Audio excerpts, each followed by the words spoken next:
So spring preview in the 7-day. Lauren? Scott, looking to get rich, aren't we all? Well, there's a simple way to do it, apparently.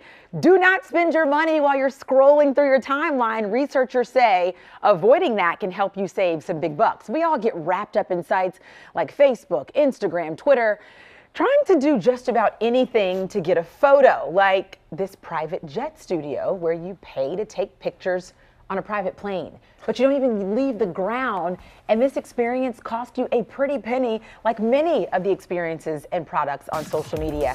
Joining us on the couch this morning, Dan, our money man, to explain how this really is going to cost you a lot of money. Let me update my status first. Hold on. Okay, can I tell you a story? Go ahead, please. Last week, I went to like a boozy birthday brunch. Yep. I complimented one of my girlfriends on her necklaces. She goes, "These are from Instagram." Yeah.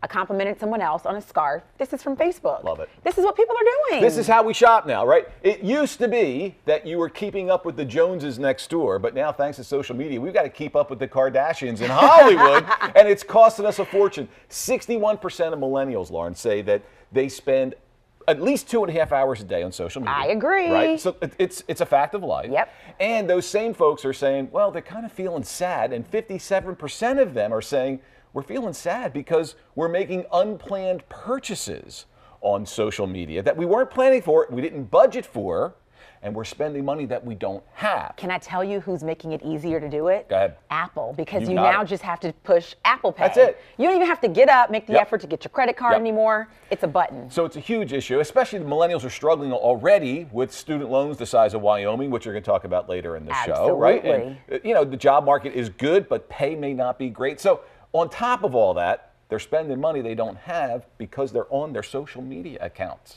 Gosh, that's a lot of money, too. It's a lot of money. How about a few tips on what we can do about it? Please tell me. Right now, as you know, I've got a bunch of millennials. I've got You three do. I've got 3 millennials and a Generation Z. So this hits home for me. Okay, tell me what right? you're telling them. Number one, limit the time on social media. If you're spending more time on social media than you are with real people, real relationships, Yes. there's something wrong. That's a problem. You know what I mean? Yep. Now, you have to do it because of your job. I do. And same here. But if you don't have to do it because of your job, folks, spend more time with people, not screens. Okay. All right? Good advice. Number 2, block those ads.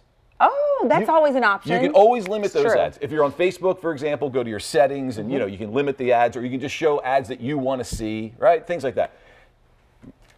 Millennials, this is called cash. Yes. Back when dinosaurs roamed the earth, we used to use that. You can't use cash on the internet. Right. Right. So if you're on social media, put away the plastic.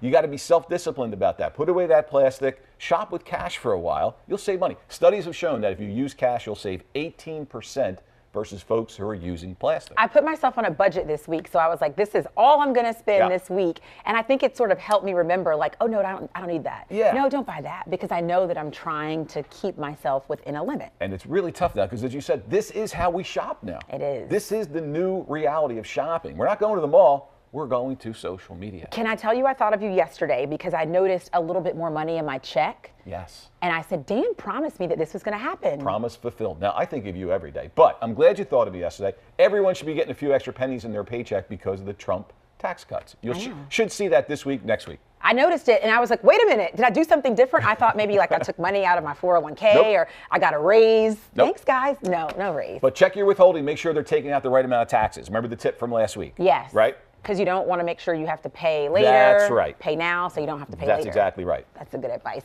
Dan, let's check out lottery numbers, All right. take a break, and then we'll be right back.